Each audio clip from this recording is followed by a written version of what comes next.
Welcome to ABA on Tap.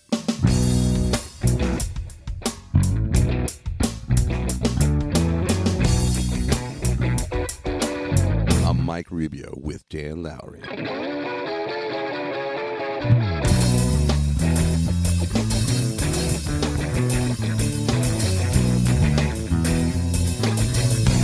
So without further ado, sit back, relax, and always analyze responsibly. All right. Welcome back to ABA on Tap. I am your ever grateful co-host, Mike Rubio, and you're back for part 2 of our interview with the illustrious and super intelligent Kristyn Peterson. Enjoy. I really like the term artistry too. I think that's like a very nice, some behavior analyst I could see bristling at that. No, we're scientists, but there is, like within our communities of practice, you're going to pick up these tips and tricks that are ineffable, right? We can't always operationally define them as much as maybe we want to. And it's that artistry piece. I really like that. It's the philosophy of the science of behavior, right? It's the bedside manner too, I think is what we're talking about. It's what do you bring to that science? And I think it's Kevin Callahan. That's not my term, but it's a really good article out of UNT, North Texas. I think it's Kevin Callahan who wrote on behavioral artistry. Really good article.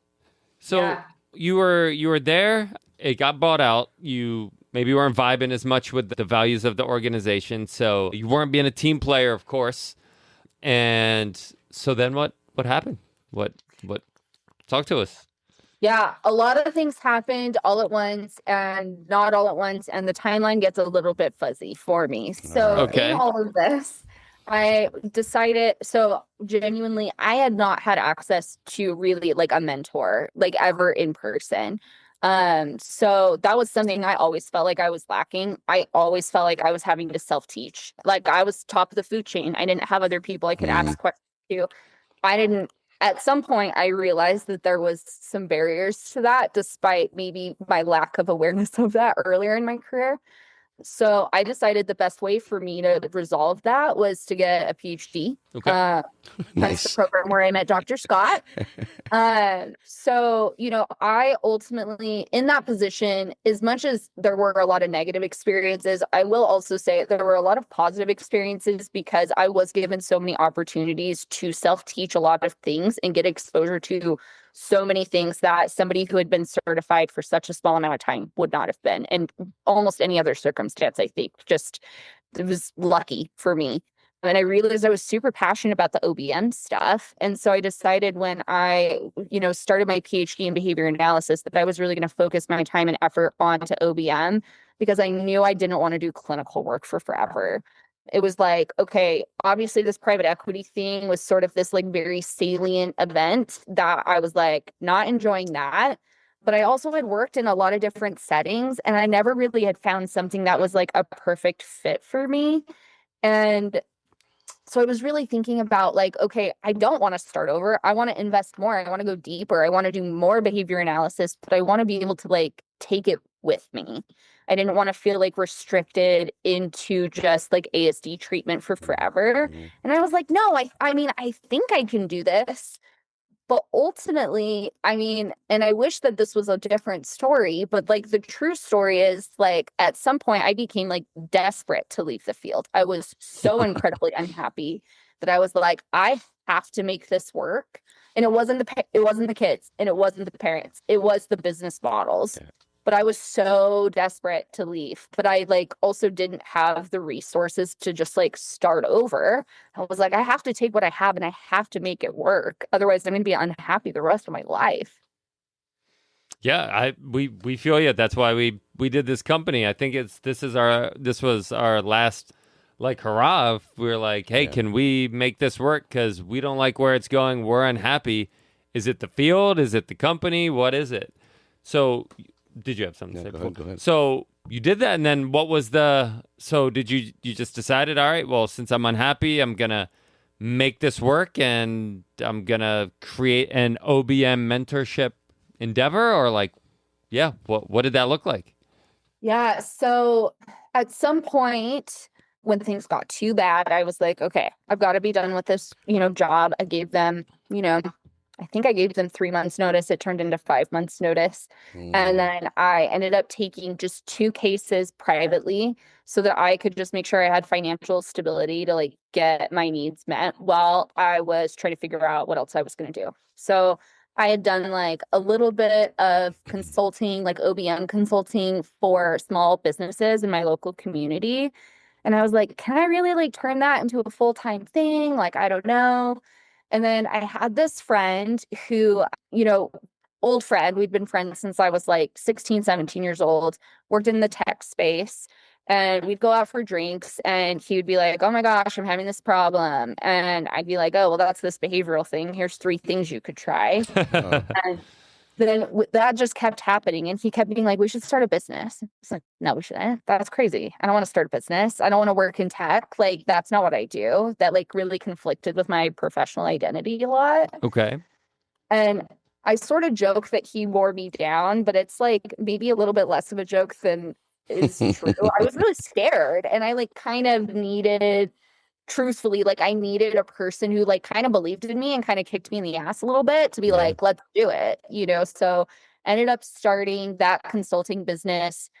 Man, it's been 5.5 years ago now. And so was able to sort of transition. It was really good timing. The 2 cases, they were brothers that I was working with privately. They relocated for their dad to do a PhD and they moved across the country.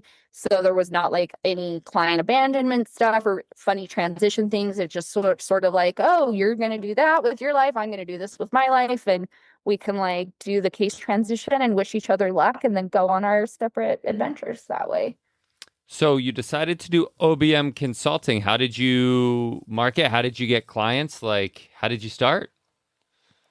Yeah. Okay. So I guess one thing I will say is the other business, the one that I started 5.5 years ago, I would not say is an OBM consulting company. Okay. But we're using OBM and how we deliver our services to our customers, but we do not market it actually as an OBM consulting company because nobody knows what that is.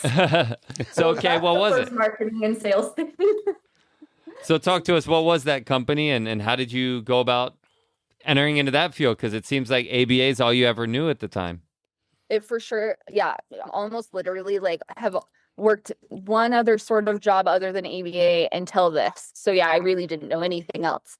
So basically that company, which I'm still the CEO of, we just had a name change this year, but basically we have kind of 2 departments and it's sort of our BCBAs and then it's our technical people. So like software developers, those kinds of folks.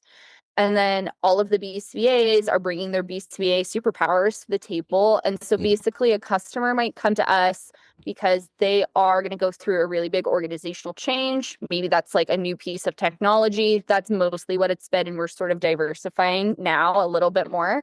So, but yeah, we're investing in this huge new piece of technology. We're going to spend $2 million on this technology.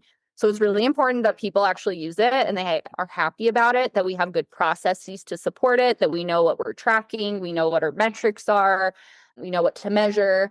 And so the technical people help them use the technology part, and then the CA people help with the people pieces and the process pieces. So we sort of talk about it as like, there's a triangle. I mean, if you can like envision this, like people, process, and technology. And most people are so heavily focused on the technology piece that they forget that people and processes are actually what's going to make your technology work. Wow, I love that. That's super cool. So that's also meaning BCBAs are doing work in behavior outside of working directly with people with autism. Yeah. Love that. We love to have. Imagine that. Yeah, that's one of the things we love to have is to take BCBA and ABA out of the autism piece and expand on it. Go ahead. So talk a little bit about the transfer skills. I mean, tracking data, informing yourself on the spot. These are all things that probably it kind of paved the way for you. But maybe talk a little bit more about some of those skills that maybe you didn't think you had from your previous experience, but that transferred over pretty easily. And then, I mean, you have to become a content expert in a lot of different systems pretty quickly. Talk to us a little bit about that too. So, hey, we're investing in this new software for our company, right? And you have no idea what that is. What does your process look like, or any given BCBA's process look like in that, to inform themselves just enough to then be able to consult on the behavior and the management piece? Yeah, yeah. I think like some of the behavior analytics skills that I use the most, that I think were sort of the more obvious ones, and then I'll get maybe to the more like, oh, I didn't realize that, like operational definitions of like, and like writing goals. Like, what does this business need? What is the outcome? Like, what does we did it actually look like? Like, how do we actually define that? Because a lot of times it's like, well, I don't know, that people are like using the new software. Like, think about going from like, I don't know, Catalyst to Central Reach. Sure, yeah. Like, oh, well, everybody's using Central Reach. Like, yeah, obviously they're using Central Reach because they don't have access to the other thing anymore. Like, that's not particularly helpful. So really helping like define that goal of like, what does like success look like? That was a very obvious one. There, what like in the measurement stuff, honestly, was like a little like what we're measuring on a day-to-day. Those were more obvious. Let me ask you a question on that success piece, if you don't mind, real quick. Yeah. And so usually from my experience, because we have another coworker who still works for a big ABA, and they just transitioned from Central Reach to more of an in-house thing. And it seemed like it was just an executive decision that they made it. Sure. And they're like, once we make it, there's no going back. So from, I guess my question to you is like the people piece, like what does success look like? Well, it's like, it looks like you're using it because you don't have another option. Like, this is what we're going to go through now. Can you kind of talk about like that people piece in terms of like, if people aren't liking it, but it's kind of like too bad because that's what we've decided? Yeah, maybe let me add to that. How often do you work with the client and you kind of go, wow, I really wish you hadn't purchased that and unveiled that product because it's stupid. And if you had consulted me first, I would have told you to go this way. Yeah. Yeah. Yes, totally. So yes and yes. Yes and yes. The people part, have you heard of organizational change management? No, I've not. Okay, so it's not technically OBM, but also it is. Okay.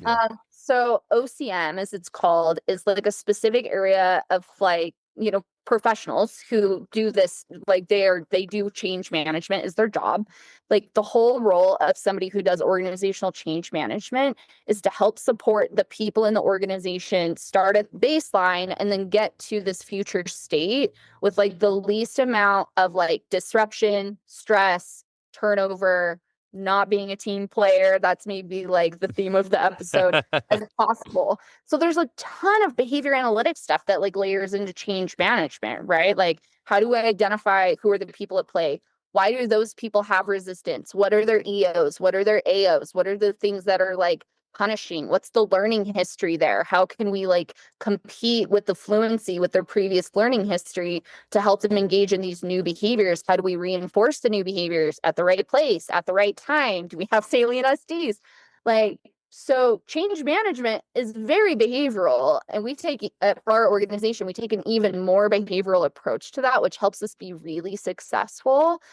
But because, yeah, sometimes the boss does make a decision where you're like, we don't know why they made that decision. And like, I can't talk them out. Sometimes I can, but you know, often we're not successful in talking the boss out of why are we going from, you know, Central Reach to an in-house solution. I don't know that this is what happened. Sometimes it's like, well, we knew somebody there and like, we wanted to help them hit their sales goal for the year so they could buy their boat or whatever. I mean, you know, some of those contingencies are not within my influence, and we can see them and we're like, okay, we can identify that we can't influence that. And this is the situation we have.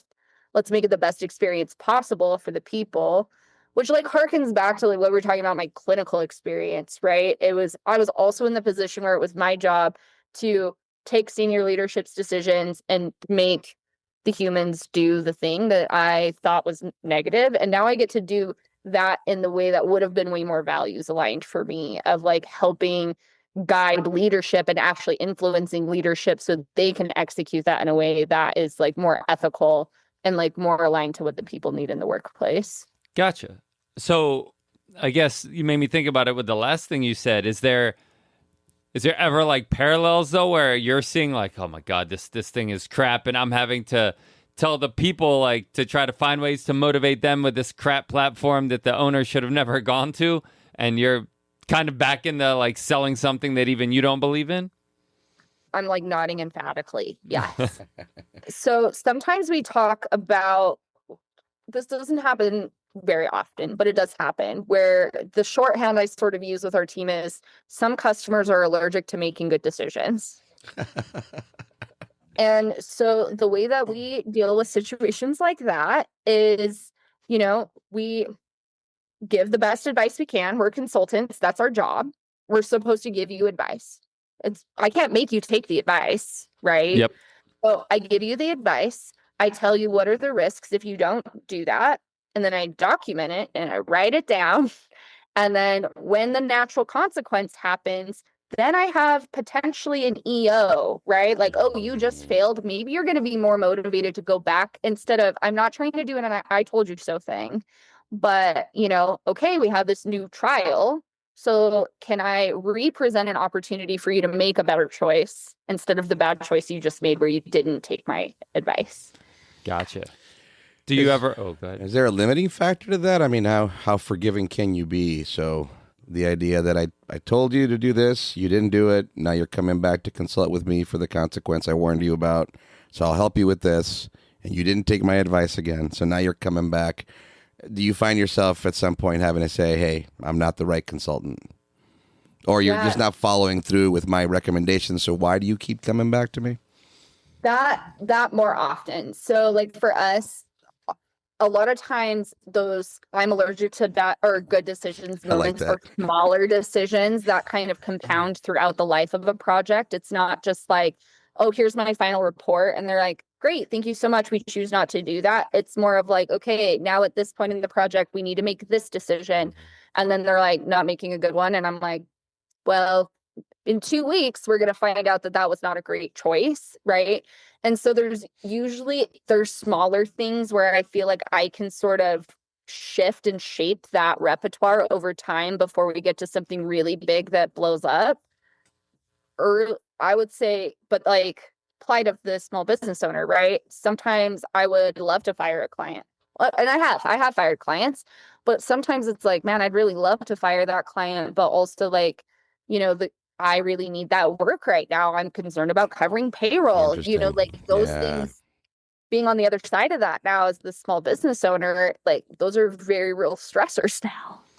Do you ever get like negative reviews or interactions or even threatened lawsuits of people that you're telling to do a certain thing? They don't listen. It doesn't work out because they didn't listen, and then they put it back on you? Mostly no. Good.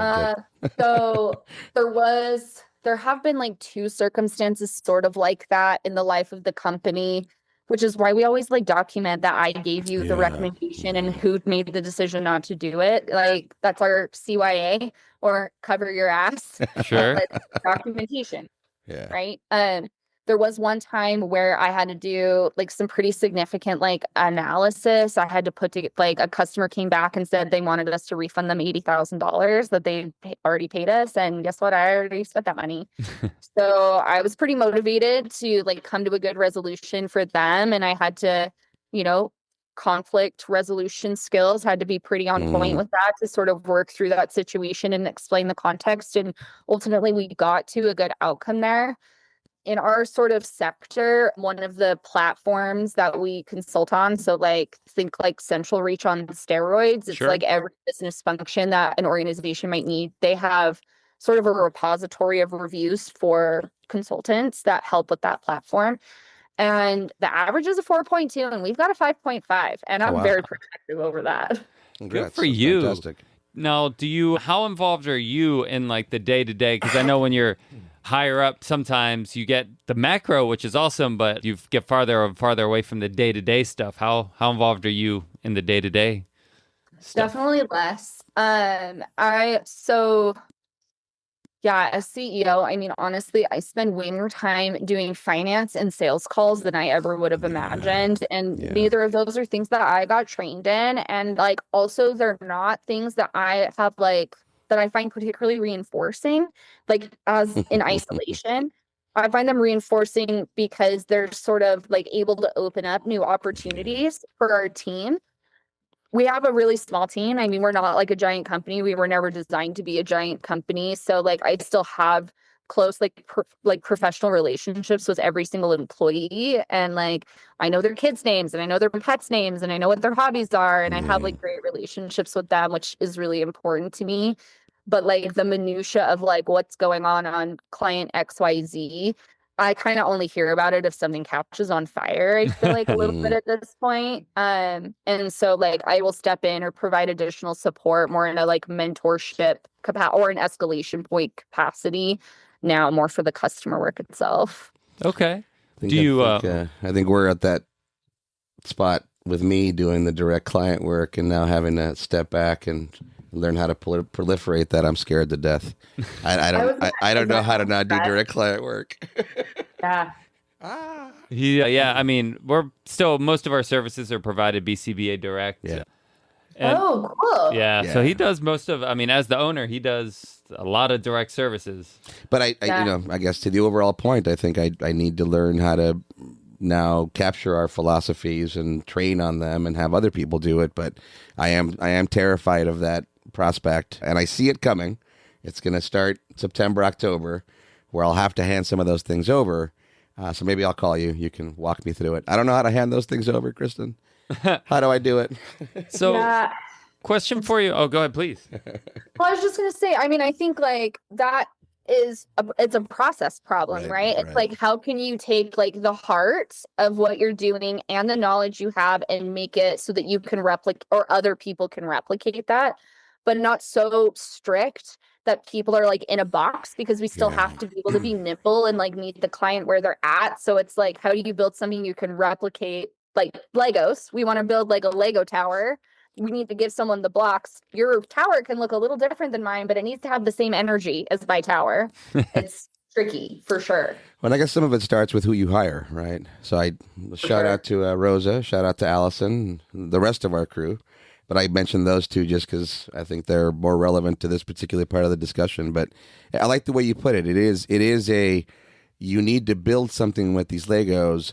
And if I expect it to look exactly like mine, then I'm not honoring your skills, your professionalism, and I'm not really diversifying my crew either, or my staff. So that's tricky. And that was one of the things we said we'd come back to. I'm glad we did. And I'm sure we'll talk about it again before we're done.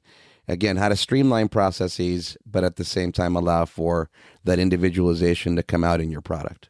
Do you want to talk about that? No. Right, I did have one question with that, because I relate to that. I do a little bit more on the back end side of things, on the billing and the talking to insurances and all of that kind of fun stuff. And I think one thing that you can run the risk of as like, CEO or owner or whatever is, like you said, you're dealing with the finances, the sales calls, and the fires. So you get all like I don't want to say negativity. I want to make it seem like it's bad. It's not bad at all. But it can be kind of wearing, and you get a lot more of the negativity than the positivity. Is that something that you feel at all? And how do you find a way to make this position fulfilling and everything you want it to be when you're a little bit more away from it and dealing with more of the fires than the good stuff? Yeah.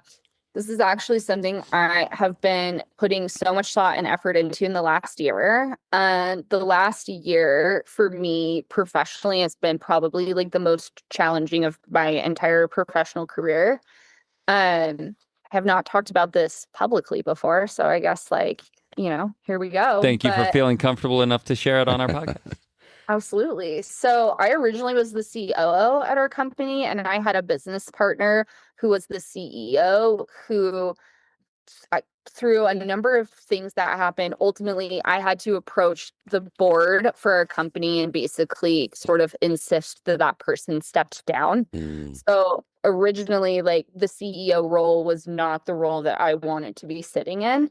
And so having taken that over and then having to clean up a lot of the mess that the last person had left behind was incredibly challenging. So new role, really stressed out people really scared, and like people felt betrayed, not by me, but like there was a lot of energy, there was a lot of lightning in the air. right? It was like my own change management problem and thinking about like, okay, this actually really sucks. And like, none of this is fun and none of this is reinforcing. And I kind of didn't sign up for any of this, but like, this is the situation I'm in. So like, how can I make the most out of it has definitely been something that's been like, it's been challenging. And I would say I do not have a silver bullet for anybody in there.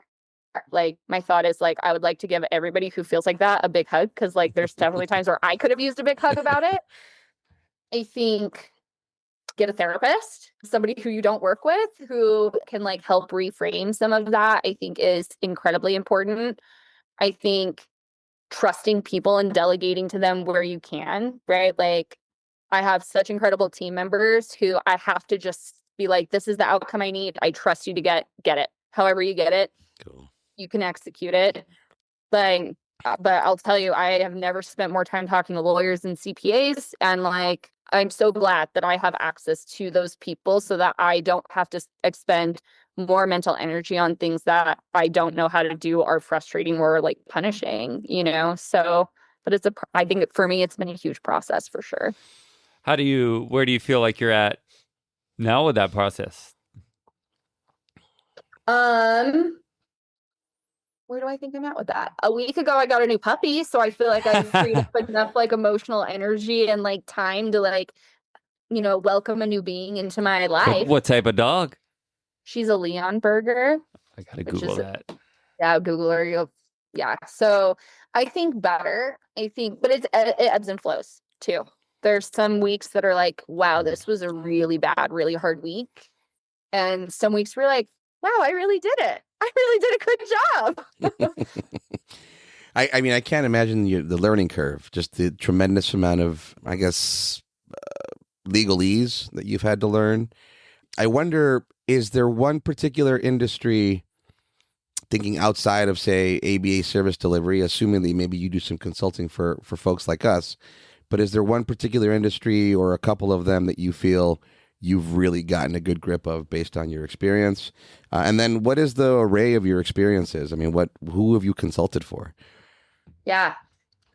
Did not set out to do this. This sort of just like happened on accident, but like banks, man, banks love our work that we do. We get a lot of work from banks. We do a lot of work in like wider healthcare spaces. Okay. I think that we do really well in those spaces because we understand compliance and like regulatory constraints. And like there's a lot of that kind of stuff in banks as well as in healthcare, right? So, and like the negative repercussions on a business if you are not compliant or if you do not pass an audit. So there's like very high consequences for that. And like we understand that and we can really think about how do we want to approach this knowing that these are real constraints in your environment. I would also say like healthcare and banking, they want people who are certified in things, right? Like that credibility of like somebody who has a specialized certification resonates a lot more in banking and healthcare than it does like in just like the wider tech space. I sort of tell people in the wider tech space, there's probably just as many people who didn't graduate high school as who have PhDs, and tech doesn't care. They care about the outcome, which is just good to know. Yeah. But in healthcare, I can explain, like, they don't know what a BCBA is. But if I say, you know, I have a PhD in behavioral science, I also have an advanced degree or an advanced certification in process improvement, that credibility to them, they see is really valuable. Where different industries don't see that as valuable, right? They like more flashy marketing or, Right. you know, claims or promises about what your service can do versus like maybe being a little bit more conservative or responsible about how maybe you're marketing your service, if that makes sense. Yeah, that's an interesting point too. One thing we talk about here is how ABA is oftentimes a good complement to another set of skills, not often standalone. Even in autism treatment, it's really good if you've got some other foundation and then you're adding the ABA and you just kind of mention that or harken back to that. I've got a question that might take a little bit of our time, or I'm hoping you give us a little bit of background, but let's talk about your black belt. That's what I was going to ask. Perfect. Great. When I first read that and I saw you were all tattooed, I'm like, man, this chick is badass. She's probably beating people up and bar fights in Utah somewhere, doing some sort of jujitsu. And then it's not at all what we're talking about. So will you talk a little bit about those certifications? I know they've got a tremendous history, and I guess process in terms of manufacturing is where it comes from, if I'm not mistaken. But talk to us about how that relates. And again, it really brings us back to that question of being streamlined in replicable processes while trying to maintain some sort of individuality. So I'll pass it over to you. Yeah. So for those who don't know, for some of our listeners, so the black belt is one of my process improvement certifications. It's a Lean Six Sigma Master Black Belt. So that's a lot of letters and a lot of words. That's awesome. Yeah. Lean Six Sigma is the practice. And then the color of the belt is how advanced your skill set is. So it starts with white, goes to yellow, green, black, and then master black belt. So I have the highest one. So it did, like you said, it did originate in manufacturing. It was actually with Toyota and Motorola. So both in Japan in like the 1950s. But people were seeing how I mean, actually, I would love to see ABA replicate this like PR story I'm about to tell you. We could definitely take some lessons from this. So everybody in Japan's like, holy cow, this Lean Six Sigma stuff. And actually, Lean and Six Sigma used to be considered two different things, and they've been sort of truncated together now. But holy cow, this Lean Six Sigma stuff's awesome. So then GE starts using it, and all these other manufacturing places outside of the US start using it. And then other people are like, I think that maybe makes sense not in manufacturing too. So then they start using it in healthcare, and then they start using it in education, and they start using it in consulting and technology. And so like, it's, I would say roughly as old as like, when we started having peer-reviewed literature about behavior analysis, like 1950s roughly. But man, they've done a lot better job with their PR than we have on like getting the scope wider. So definitely originated in manufacturing, but it's like really used in like a ton of different industries now. And there's definitely tools that are very much, you only use that in manufacturing, but there's so many things that are like really unique about it, really cool analysis techniques that I think like BCBAs would really be into. So I think it's really cool. I really enjoyed it. What is it? What techniques do you, I mean, that you're okay with sharing? Do you think that BCBAs would, what is it? And what are those techniques you think BCBAs would really benefit from? Yeah. So I guess to start out with, it's usually like you're either starting with, I have a process that is broken, or I need to create a process that I don't want to break, right? Those are kind of our two kind of main categories. So are we fixing something, or are we trying to build something that's good and resilient? So you use a different framework for each of those, but basically it's sort of the way that a BCBA would approach a treatment problem. We start with assessment. We like understand the problem. We understand like, what do you actually need this process to do? What is it doing now? What are the barriers? What does your best day ever look like? What does your worst day ever look like? I call that like being obsessed with the problem, right? Like be so obsessed with the problem that like the solutions start becoming obvious the more you understand that problem, right? It's very much Lean Six Sigma is not a throw the spaghetti at the wall and see what sticks approach, which neither is ABA, right? We want to be parsimonious. We want to change one variable at a time. We want to have experimental control. Like Lean Six Sigma loves all of those things in its own unique way too. So you start with assessment, then you do a bunch of like analysis to help support that. Then you choose some sort of improvement, a function-based improvement even. And then you start maintenance, which they call the control phase. But I actually think that Lean Six Sigma does a better job programming for maintenance than BCBAs do. They have so many more structured techniques. It's very specific of like, okay, at the end of a Lean Six Sigma project, the goal is that you can transition this back to the person who needs to be in charge of that process, with it being the least amount of work on them possible, with the highest amount of clarity, and so that they are not overly reliant on you. And if that does not sound like discontinuing treatment and parent training, like I don't really know what does, That's awesome. So I mean, that sounds like a great fade out plan. It sounds systematic. If a BCBA wanted more information on implementing this, where would they go about getting it? Yeah, you cannot throw a rock without hitting a Lean Six Sigma course on the internet. So, I mean, if people have like LinkedIn Learning, you can find it. I guess I will do a shameless plug of like we Yes. offer Do. a Lean Six Sigma. We have the white, yellow, and green belts for BCBAs where they can get the certification and they can get CEUs at the same time.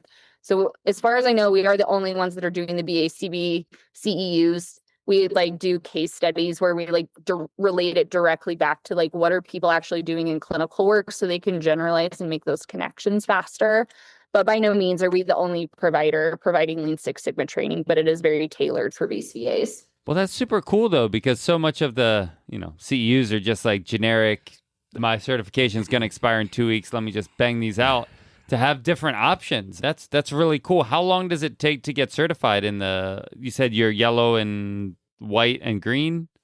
Yeah, so the white belt is like the first one. I kind of think about that as like it's your little appetizer. It's your dip your toe in and see if this feels like a vibe that you'd be interested in. It's 6 weeks. So it's like 10-ish hours. Then each one kind of goes up from there. So yellow belt is 35 hours, green belt is 55, and then the black belt, which is where this is the biggest course development undertaking I have ever done, is 120 hours. Wow. So we are approaching halfway done developing all of that right now, and we're going to have it available like February of next year. Oof. February 2027, I guess. We'll give the dates since podcasts live forever, but Heck yeah, girl. Yeah, that's good. Thank you. Have you had a chance to then consult with ABA agencies, service delivery agencies? And what does that look like? What would you say the state of the field is? Where do you see things haven't changed, unfortunately, where maybe PE continues to perpetuate the same problems? Or better yet, where do you see some hope? Yeah, 100%. Okay, so I guess this is kind of, just context for the listeners, because I think this could get like muddy really quickly. So I technically own two companies. One of them is the tech consulting company that we've been talking about. The other one is a company that is more obvious and explicitly for like BCBAs and ABA companies. So it's things like CEUs, it's things like helping support ABA companies. And that's more my side passion project that sort of like fills my cup and helps me feel like I'm giving back to the field the things that I like wanted out of it and couldn't find when I was trying to leave clinical work. So that organization, we've done a lot of support for ABA companies. We don't like actively market it, but people will come to us and be like, I'm having this problem. We'll be like, yeah, absolutely. We're super down to help you with that. As far as like the state of the field, like I think there's been huge improvements in even since I left clinical work, which is about 6 years ago at this point. I love to see trauma-based care, assent practices, neurodiversity affirming, care not being used as buzzwords. Sometimes they are still used as buzzwords. Yeah. But I think that's more kind and compassionate approach, whether you're using the buzzword or not. I think the energy is we're having this more kind and compassionate approach to treatment. I love to see that, especially coming from a behavior mod background where I didn't know what I didn't know. I appreciate the changes like that have happened in the field. So that's the good news, I guess. Good. What I see as the bad news is that, this is a hot take. I think private equity is ruining everything. I think they do not belong in healthcare. I think, for listeners, if you have not, maybe you guys have talked about this on the podcast, I'm not sure, but like some of the really bad press that has come out, like in the New York Times recently about like fraudulent billing and ABA and some of those pieces. We've alluded to it. We've never done an expose on it. Maybe we'll circle back to that. But yes, we're familiar, especially now as business owners, because it's very relevant. And and I'll let you continue here quickly, but it's the way I see it is every decision point we've come to, I've been like, wow, I see how it's super easy for people to go in this direction. And then before you know it, your practice is just riddled with this little infestation of whatever it is you chose to do to cut corners or to make this easier. And then now you're, 3-4 years down the line and it's baked into your process and you don't know any better and you're making payroll and maybe even worse or better, you're making a lot of profit. And I just don't know how even the most ethical of individuals turns back on that. I don't, so the way we've been seeing it is that just don't step into that pitfall. Don't get your shoe dirty in that puddle, because once you do, it seems, at least in our experience, like you never get your shoes clean again. Yeah. Yeah. And I think, when I'm thinking about some of those, I like the shoe analogy. I was also thinking quicksand, because I think to think that was going to be a bigger part of life than it is. That's true. I spent my whole middle school terrified of quicksand. I think when I think about the New York Times expose and some of the other, news articles that have come out, and then seeing that has sort of become the SD for a lot of regulation that's going to be sweeping through the country, right? Yeah. That regulation hurts BCBA owned practices, because they're increasing they're putting so much more response effort. A lot of these BCBA owned businesses are operating on such smaller profit margins. They're way smaller organizations. They can't absorb the cost of adapting to these new processes and these new regulations. Like Indiana, I don't know if you guys have heard this, but Indiana is now requiring that RBTs get 12% supervision on their cases, but they can't bill that to insurance. So all of a sudden there's this huge gap between, we have to do this to be compliant, but we can't recoup any of the cost related to that. Like, how is a BCBA owned practice going to survive that? They may or they may not, but who will? The private equity businesses that can pull more money in, can get bigger investments. And not that all private equity is bad. I will not say, I have hot takes, but I'm not going to say quite that strong of language about it. But when we're dealing with these systemic issues, these huge process problems, that a lot of these private equity companies are making the problems, and then when people are trying to correct that, private equity is the only one who can survive them. Like, that's like the snake that eats its own tail, right? Like, how does that ever get improved when good practitioners, people who want to be ethical, who want to individualize care, how do they survive? Yeah. And that's the problem on the macro scale, is private equity doesn't really care about ABA. They just care about, can I make my 5-year profits and get out of here with a profit? So if I leave ABA, if it tarnishes the reputation, if I make a profit, that's on whoever buys my company. So yeah, I definitely agree that the motives a lot of times aren't aligned. And what was that phrase, the singular focus? You remember the one? For the process? Yeah, I'm not remembering it right now, but yeah, it's a singular focus in the process. It's the profit. So we can talk KPIs all we want. At the end of the day, people are just looking at the profit margin. And I now I understand it better than ever, and then more than ever, to all the points you're making, it just behooves us to, let's get this right. What do we do here? Like, this is our livelihood, and we feel very lucky to be able to say that it's our livelihood and to have the growth that we're experiencing. And I trust that we're doing it because we're focusing on good service delivery, and as an aside, we're minding our finances, right? And it's just so easy to switch those two things around. And before you know it, you've got these top-heavy agencies, and now you've got somebody who's running billing speaking very poorly to an RBT who's otherwise working really hard, and that's just never sat well with me. It's like, wait a minute, like that person there brings in the majority of the revenue. Like, we need to treat that workhorse a lot better than we are. But inevitably, because of management attitudes or just the whole idea that I'm managing your hours and your billable hours here, now there's this interesting relationship that gets created. And I do think that, at least for me, it starts there. It's like, hey, those RBTs, man, we got to prize those people. Geez, what do they need? Do they need more materials? Do we need to buy them this? What do they need? Oh, somebody got a flat tire? Let's make sure they're okay. Are they able to replace that right away, or can we help them? Do we make that part of our allowances or whatever it is we can do for them? And so that's minutia. And then if you're not minding that, I think the greater processes just don't mean all that much. It's like you got to build bottom up, top down. It goes both directions. For sure. Can I tell you another thing I love about Lean Six Sigma that I think you guys will probably love? Please. So like one of the first concepts you learn in Lean Six Sigma is like, they call it the customer focus, but basically like the customer could be your employee, depending on the process, or it could be like the client or the family, but it's whoever needs the output of the process. And Lean Six Sigma drives this home so much. You do not design solutions for the business, you design them for the customer. Always the customer, always the customer, always the customer. And then the business, because if you are meeting the customer's need, the customers will come to you. If you are designing something to meet the business's need, you are not thinking about the customer. And like, maybe you'll make money, but like, you are not going to have a good reputation. People are not going to want to work for you. Your clients are not going to like you.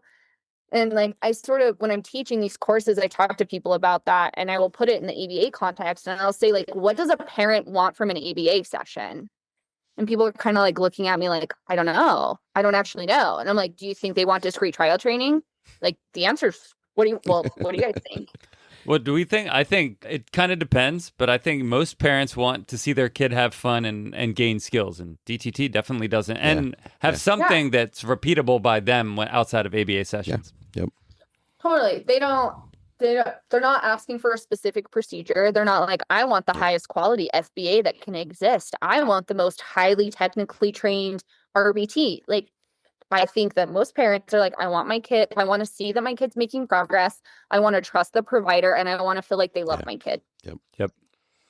So like, man, we sure are doing a lot that moves us away from what our customer actually wants at the end of the day, from a Lean Six Sigma perspective, right? I mean, we have technologies and things that we know are research-based, that we know are helpful. But if we're not like actually giving customers what they want, then does it really matter at the end of the day? And like, RBTs are our customers too. That's such a good point. I mean, we had a conversation, and it sounds cliche. I'm sure a lot of people have the conversation, and it changes over time. But we were leaving companies that we made more at the previous places that we worked, but we were just tired of it, and we were tired of the quality. And we were like, hey, maybe this venture won't work, but we're not going to sell out to make it work. If it doesn't work, it doesn't work. But we're going to keep our clinical integrity. And at the end of the day, if it didn't work, we'll go into a different field. But we're not going to sell out to make it work. We're going to stay focused on the client. And again, up until this point, happy clients, and we've been getting clients, which is good. Maybe not as quickly, but it's been good. And it just, we haven't had to sell out yet. And it's like you're talking about that, staying focused on the client, not the business, and clients will come. Yeah. Good for you. I know that that's hard, and it's not the easy choice. And, you know, choosing your values feels good, but as a person who hasn't given herself a raise since she started her own business, like, you know, like, there's barriers and there's hardships with that. And you guys should be really proud of that. Thank you. It's so scary at the beginning, right? Because you don't know if it's going to work, and it doesn't get better. No. And we both had to take a good hit, right? It was like, wait, how much? Let me pay myself this much to do the direct work so that we can mind the margin of what the reimbursement is, and then we can build the coffers. And again, fortunately, we feel very blessed. We've been able to grow, to scale. We're taking care of our finances personally a little bit better now. So Dan spent a long time working for free, and now he doesn't, which is something I'm really proud of, to be able to say. I spent a long time saying, hey, dude, we got to start paying you. You're doing a lot more of this billing stuff. You're spending a lot of time on the phone. Like, come on, we can't just, be gluttons for punishment. But it's scary. And then to anybody out there listening, the satisfaction, how gratifying it is to be able to make certain decisions sometimes that are putting the client, the patient, the employee first. It's so cool. It's so cool to get that feedback from an RBT, and they're stoked, and that, or they come back and tell you, I was talking to a classmate. Those of our RBTs that are involved in schooling, and they're telling us about their work, and we're really glad to be here. Man, that is priceless. That is like, to be like, thank you. That worked. That takes care of you. That feels so good, and we're going to keep growing. So, but we're with you. I'm looking, not urgently looking for that next raise. We'll see when we get there. I've already had one. I'm stoked. I know you mentioned that you had some hot takes, so I don't know if you want to end this episode with any Kristyn's additional hot takes that you'd like to share. You're welcome, but no pressure. Yeah, we just like rapid fire. Some of them, like, maybe I didn't like tact as a hot take. The pizza party thing, that is something I'm constantly talking about. Stop doing pizza parties. What should people do instead of pizza parties? Okay, so I am like obsessed with culture, like company culture. That was something I was so passionate about. And that is how I got to process improvement and change management stuff, right? If you give people the structures they need to be successful and you help support them in a way that is ethical and like honest and transparent through the change management pieces, not just like you do it because I said so. I think like that is going to help you have so much better of company culture. Like you can still do a pizza party, just put it in the NCR category, right? Like that's not an intervention to help improve your company culture. Okay. That's a big one. So I kind of allude to that kind of all the time. So that's a big one. Private equity sucks. We talked about that. That's one of my, I don't even know that that's that hot of a take anymore. But I will, blast it's good. It's good to be, it's good when it's said. I think it needs to be said loudly. Go ahead. Somebody Agreed. needs to get me a t-shirt, like I would be wearing it all the time. PE stands for physical education only. Right. Yes. We like that. We like that. Good cardiovascular health's important. Absolutely.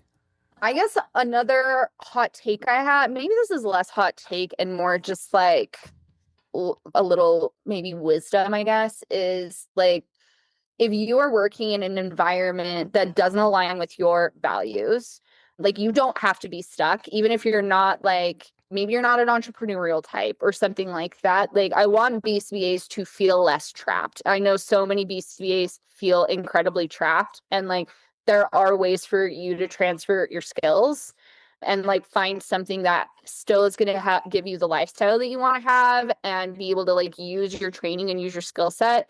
But you need to be less obsessed with the 4 letters after your name. Like other people don't know what those mean. And if you rely too heavily on that, you're not doing yourself any favors. Okay. Love it. And if a BCBA feels trapped on your mentorship side of things, is that something that you do to BCBAs reach out to you and you kind of mentor on other options? Yeah, totally. So we do CEUs, just like kind of regular standalone CEUs on OBM topics. And also we've just recently started doing stuff on applied animal behavior too. Oh, wow, so cool. If it's not clinical, we're doing it. We have like some of the Lean Six Sigma certifications. We also do supervision for people who want to be BCBAs. We do mentorship. We have 2 people who do job coaching for people who like don't know how to approach the job market. So, I mean, literally it's been like, what can we do to help support people? Like what were our experiences where we felt stuck, where we felt gate kept, where we felt those things, and like what can we do to sort of give back? We also do like a student scholarship for people. So for like people who want to get new experiences, whether it's supervision or some educational pieces that we open a couple times a year. So we try to give a lot back to the behavior analytic community, even if it's sort of autism adjacent. That's awesome. All right. Any other hot takes on the rapid fire? Hot takes. What are some of my other hot takes? Gatekeeping is bad. There's a lot of gatekeeping in ABA and particularly in OBM. And I think one of my big values is like generosity. And like, I think that we should all be very willing to share everything that we know generously with those around us. I think like our field depends on it. Our field is like, feels like it's on the version of like imploding or at least like changing really drastically. Yeah. And if we're not like here to support each other and be like, I know something about that, let me help you. And like not try to monetize literally everything. Like we don't need to monetize everything. Like we can still be supportive and professionally to each other and help build each other up and not gatekeep stuff without trying to make a buck off of everything. Because hopefully we just care. We got to pay our bills too. I'm not saying that, but I think if rates weren't gate kept between every organization and we're more public, then that would do the field to help each other out. Yep.